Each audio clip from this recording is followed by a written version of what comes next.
এটা দুর্গাপূজার নবমীর ব্লগ। আর রামনবমীতে আমরা সবাই মায়ের মন্দিরে গেলাম, সবাই পুজো দিলাম, সবাই মিলে প্রার্থনা করলাম। আর আমাদের হিন্দু ধর্মের জন্য রামনবমী উৎসবটা খুবই গুরুত্বপূর্ণ।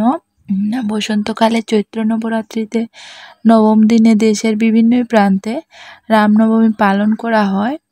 তো আমাদের আসলে সবারই উচিত প্রত্যেকটা কাজের মধ্যেও ভগবানকে ডাকার জন্য কিছুটা সময় বের করে নেওয়া উচিত। আর এখানে ঢাক বাজছিল, ঢাকের সাউন্ড আমার বরাবরই খুবই ভালো লাগে।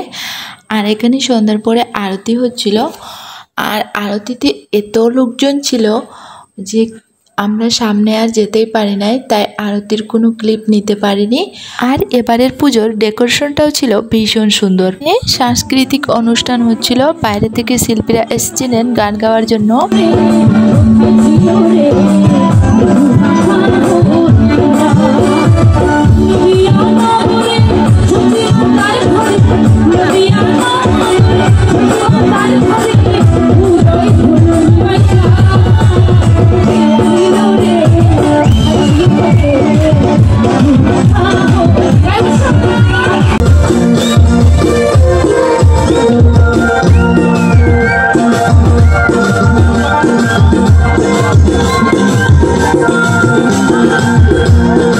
এখানে সবাই নাচানাচি করছে গানের তালে তালে, ভালোই লাগছিল।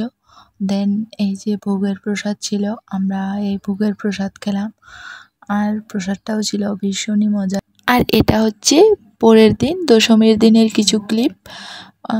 বিসর্জনের জন্য গাড়িতে প্রতিমা তুলে নেওয়া হয়েছে। দুর্গা মায়ের প্রতিমা ছিল সামনে, আর এখানে গণেশ ঠাকুর, লক্ষ্মী, সরস্বতী পেছনের গাড়িতে। তারপরে আমরাও বিসর্জন দেখলাম কিছু সময়। মায়ের বাড়ি ফেরার সময় হয়ে গেছে। পুজোর দিনগুলো কত তাড়াতাড়ি চলে যায় না।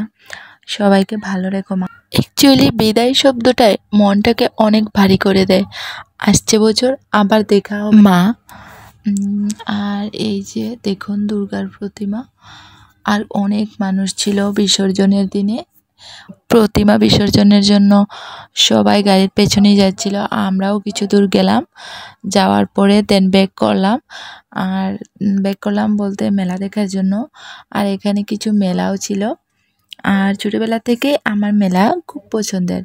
মেলা দেখলে আমি খুব এক্সাইটেড হয়ে যাই।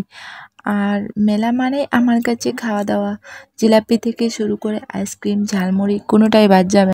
দোকান থেকে পছন্দের জিনিস কিনা, ঘুরে ঘুরে মেলা দেখা, সবটাই বেশ ভালো লাগে আমার।